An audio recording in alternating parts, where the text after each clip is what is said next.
सावित्री व्रत में गोटे मंत्र में मुहांमुही हेले वर्षा और जागृति। तेज दर्शक बंधु आपण मैंने जानते कि आज हूँ सावित्री अमावास्या। तेज सावित्री अमावास्या मुहांमुही होती वर्षा और जागृति।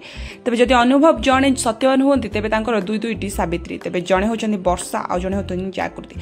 तेज वर्षमान वर्षा को आपण मैंने सावित्री व्रत कर तो आगु निश्चित भाव देखि तेज वर्षा अनुभव ठारू अलग है बर्तमान एबे भी सावित्री व्रत करुछंती।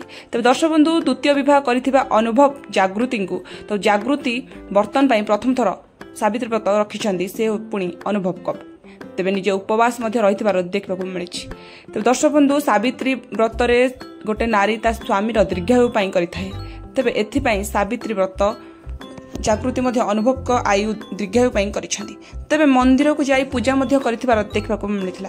तेज अनुभव आ जागृति मंदिर जाइए सावित्री पूजा आउ सेठी वर्षा आसी जो से दुहे मुहांमुही होते किंतु कई क्या सहित कथा हो नथिले। अनुभव वर्षा सहित कौन प्रकार कथा हो नथिले।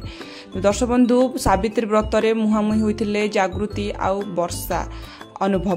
तेज दर्शक बंधु प्रथम थर जागृति निज स्वामी अनुभव को सावित्री व्रत रखिछंती। तेज दर्शक बंधु आपण मानकु कौन लगुच वर्षा ना जागृति किए अनुभव को बेसी भल पाती ताहा आपण माने कमेंट माध्यम जणातु। आगु एमती वीडियो देखा चैनल को निहाती भाव सब्सक्राइब करंतु। तेज रहिली धन्यवाद।